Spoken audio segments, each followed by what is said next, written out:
Bonjour à vous tous et à vous toutes. Voici une arnaque au faux emploi. Donc un mail reçu d'une personne qui, soi-disant, aurait vu mon CV sur Pôle Emploi. Donc ça, c'est souvent, vous avez souvent des escrocs qui s'inscrivent en tant qu'employeur sur Pôle Emploi parce que c'est malheureusement très très mal vérifié les validations d'employeurs. Donc ils en profitent, donc ces escrocs vont faire le tour des CV et de contacter par mail de potentielles victimes. Donc là c'était le cas. C'est à peu près toujours le même système, hein. Là c'est informaticien, mais que ce soit informaticien, nourrice, chauffeur, femme de ménage, mise sous pli, c'est toujours le même système avec des petits changements vers la fin que je l'expliquerai. Donc là, je lui réponds que je suis intéressé et disponible. Voilà. Il me répond que le magasin, je raccourcis un peu. Si vous voulez lire tous les textes à chaque fois, n'hésitez pas à faire une pause sur la vidéo parce que sinon ça me mettrait beaucoup trop de temps. Donc là, il me dit qu'ils vont ouvrir un magasin à 10 minutes de la mairie de ma ville. C'est bien parce qu'il sait même pas où j'habite entre guillemets. Avec un grand speech sur le cahier des charges, les tâches à effectuer, etc. Donc, il y aura un paiement de mes habits et chaussures de travail, non, pour un informaticien, ou des chaussures de travail, qu'il faudra payer avant la livraison. Donc déjà, on voit un petit peu déjà le but, vous allez voir. Donc, il me demande le numéro de sécu, pas mal d'informations particulières et personnelles. Alors, quelquefois, il vous demande même une photo de votre carte d'identité. Surtout, ne jamais envoyer de photos de pièces d'identité. Voilà, donc moi je vais lui répondre toutes des infos, bien sûr des fausses infos.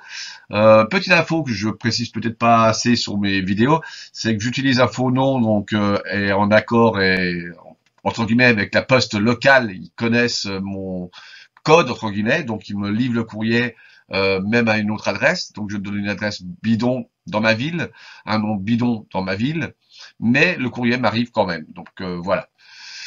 Ok.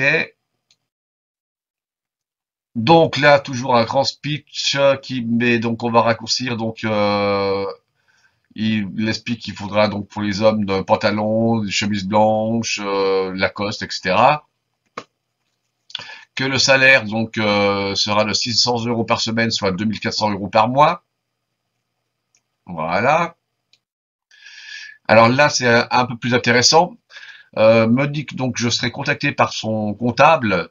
Donc, il m'établira un chèque de 1780 euros qui serviront à la prime de préparation, soit 400 euros.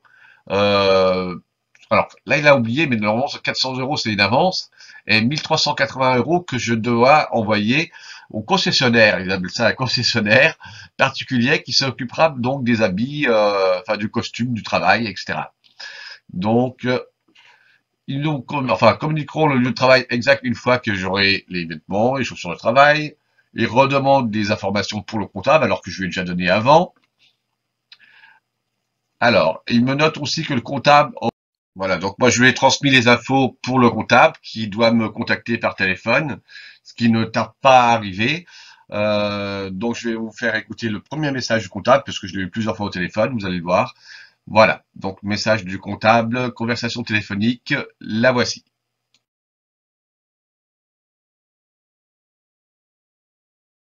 Allô, bonjour. Oui, allô, c'est monsieur Thierry Billard. Oui, Bon, je vous appelle de la part de monsieur Pater Sacha. oui, Comment allez-vous? oui. Pour l'offre d'emploi, oui. Voilà, comment allez-vous? Oui, ça va, je vous remercie. Merci beaucoup, oui. J'ai envoyé un mail ce matin. Oui, je vous écoute. Donc, je vous contacte par rapport à l'envoi d'un chèque de 1780 euros. Oui, oui, tout à fait, oui. Il m'a prévenu que vous m'appelleriez normalement, ou que vous preniez contact avec moi. Donc, merci de me confirmer votre adresse postale pour l'envoi du chèque, s'il vous plaît. Je l'ai indiqué normalement dans le mail pour qu'il vous fasse parvenir.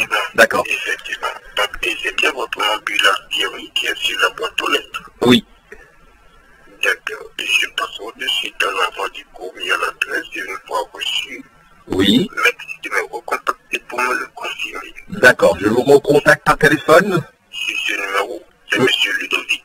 D'accord, c'est noté. Dès que je reçois Dès que je le reçois, je vous recontacte. D'accord. Voilà.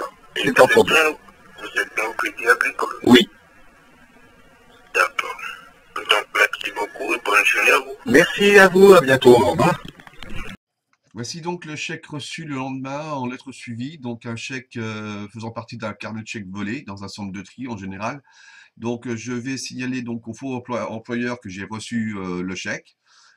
Voilà, donc par mail. Donc je l'ai informé donc que le chèque je l'avais reçu et donc par la suite il va me demander de déposer rapidement sur mon compte et de l'en informer dès qu'il sera accrédité. Donc je lui signale que le chèque a été déposé en guichet automatique. Il me demande de vérifier qu'il soit crédité sur mon compte. Alors ça, c'est important parce qu'en fait, quand il dit crédité sur votre compte, c'est qu'il apparaît sur votre relevé ou sur un ticket donc de relevé de guichet automatique si vous voulez consulter votre compte. Alors ce n'est pas parce que le montant du chèque figure sur le relevé le lendemain ou 2 jours après que celui-ci a été contrôlé et qu'il n'est pas faux ou volé. Ça met plusieurs jours, même s'il est sur votre relevé, avant que la banque vous avertisse que le chèque a été volé. Donc ils jouent beaucoup là-dessus. Voilà, donc assez rapidement, vite fait, ils vont vous demander, vous allez voir, suite aux appels téléphoniques du comptable. Je vais passer à la suivante. Voilà, donc je vous signale quand même que j'ai consulté mon compte en ligne. Bon, bien sûr, évidemment, moi j'ai bien sûr pas déposé le chèque volé. Donc, mais je lui dis que j'ai consulté mon compte et que le chèque serait bien dessus. Donc, il me signale que le comptable va me rappeler et donc je vais vous faire écouter les appels téléphoniques du comptable. Voilà. Bonjour, monsieur Thierry Bula. Oui, c'est monsieur Ludovic, c'est ça? Oui, effectivement, c'est monsieur Ludovic. Désolé, j'étais à une séance de réunion avec mon personnel. Oui, pas de C'est pour souci. ça que je n'avais pas répondu à votre appel. Pas de souci. D'accord. Oui, donc j'ai bien eu donc le chèque, ça je vous l'avais déjà dit. Je viens également de recevoir le message et ma part. D'accord. Je me signale que l'argent a été débité de mon compte. Donc c'est bon. Voilà. Voilà, donc là, comme convenu, vous devez garder 400 euros. Oui. Et les 1380 euros seront envoyés au confectionnaire. D'accord. D'accord. Et comment ça se passe pour Donc, j'aimerais savoir si vous êtes disponible de suite pour pouvoir faire parvenir les sous au concessionnaire. Quand je viens de l'avoir au téléphone. Oui, oui, il faut que je me connecte, j'aille sur mon ordinateur, je pense. Non, pas besoin. Puisque je l'ai eu au téléphone tout de suite. D'accord. Donc, il m'a dit pour être plus rapide et fiable, Oui. il aimerait se faire par des recherches prépayées bancaires. Vous connaissez? Des recherches, pardon?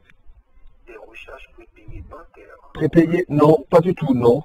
Ah, ok, c'est très simple. En fait, ce sont des recherches qui sont vendues dans tous les bureaux de tabac. D'accord, je ne savais pas. D'accord. Voilà, puisque lui, il a sa carte, vous achetez les recharges, et les recharges là-dessus, pour pouvoir les retirer les pièces à son distributeur. D'accord. Et Donc, il y a une marque ou on dit au cas? Ah oui, allez-y. Comment faire. Oui. Vous avez un numéro de tabac pour tester? Oui, j'en ai 1 kilomètre, oui. D'accord. Et à peu près à combien de minutes de chez vous? C'est 15 minutes. D'accord. Donc, ce que nous allons faire, vous allez devant le bureau de tabac. D'accord. D'accord. Et une fois au dehors, à l'entrée du bureau, Oui. vous le rappelez. D'accord. D'accord. D'accord. Et il vous envoie son message pour vous expliquer quoi faire avant que vous ne rentrez dans le bureau. D'accord. Bah, je vous rappelle dès que je suis devant le bureau de tabac. Voilà, dès que vous êtes au dehors du bureau. D'accord. À tout de suite. D'accord. Donc, Voilà donc une copie, enfin du SMS reçu, où là il ne me demande pas les 1480 euros, mais 3 tickets de 250 euros, donc un total de 750. Voilà. Donc le message suivant, je vous laisse écouter. Juste pour info, là on peut toujours repérer les escrocs par leur numéro de téléphone, les 0756, 0752, 07, tout ce qui commence par 0752, 0756, 0680, 0744, 0780 maintenant, 0750, donc sont la plupart du temps des numéros d'escrocs. Oui, j'ai bien reçu votre SMS, mais je comprends pas trop, ça fait un total de 750 euros. oui, vous achetez 3 tickets recharge spécial de 250 euros. Oui. Pour un total de 750 euros d'abord. Puisqu'il s'agit d'un bureau de tabac, vous ne pouvez pas rentrer et acheter d'un seul coup pour 1340. Ah bon, d'accord, je ne savais pas. Donc, vous achetez d'abord 3, et Oui. puis vous sortez automatiquement, vous le rappelez, et nous allons prendre le reste. D'accord, D'accord. ok. Et une fois, tu viens de M. Thierry, Oui, oui, c'est bon, j'ai les coupons, non? vous avez les 3 coupons avec vous. Oui. D'accord. Regardez sur le premier ticket. Alors, oui, Vous allez voir là où c'est écrit envoyer par SMS au charge du suivi du code secret. Vous avez vu? oui, il y a un code, un gros code, oui, avec des lettres et des chiffres. Voilà. Oui, Voilà. Allez-y, communiquez-moi le premier. non, Pardon? non. Pourquoi? Bah, je donne pas le code par téléphone qui m'a dit de réaliser. Ah ok, non, c'est pas ça. C'est moi, je vous ai demandé, c'est pas moi, c'est au vendeur, c'est au concessionnaire. Ah oui, bah, le concessionnaire, donc bah, le concessionnaire, il me rappelle, je lui donnerai, oui. Oui, c'est ça, je dis. D'accord. C'est moi, mais c'est monsieur Ludovic, c'est moi, je vous ai envoyé le chèque. Vous êtes le comptable. Oui, voilà. Voilà. D'accord, donc Moi, quand, c'est moi, je joue le rôle, voilà. voilà, donc il m'a dit, donc quand on viendra me livrer bah, mes affaires, mes habits, donc je donnerai le code au livreur, c'est ce qu'il m'a dit. Non, c'est pas lui qui vous commande, c'est moi, je vous ai envoyé le Ah, chèque. parce que là, vous Et c'est commandez. moi, je vous ai dit. Alors C'est moi, je vous ai dit. pour info, Coco, je te manipule depuis le début, tout ça, c'est pour une vidéo de prévention pour... Donc, au final, donc, bien sûr, dès qu'on vous parle de bons PCS, Transcash ou autres à acheter au bon tabac, méfiez-vous.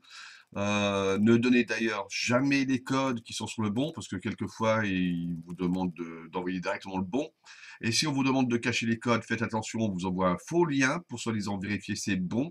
Et en rentrant les codes sur ce faux lien, même en cochant la case cacher les codes, ça ne cache pas du tout les codes pour l'escroc, tout est envoyé directement à l'escroc, qui n'a plus qu'à récupérer les codes pour récupérer l'argent. Voilà. Cette escroquerie, donc, au faux emploi est l'équivalente aussi pour la mise sous pli, je le répète, pour le faux emploi de nourrice, ou enfin tout faux emploi où il faudra acheter du matériel ou des habits ou des vêtements. Donc c'est le même principe pour toutes les escroqueries aux faux emplois. Donc faites très très attention à vous, méfiez-vous et à bientôt. Au revoir.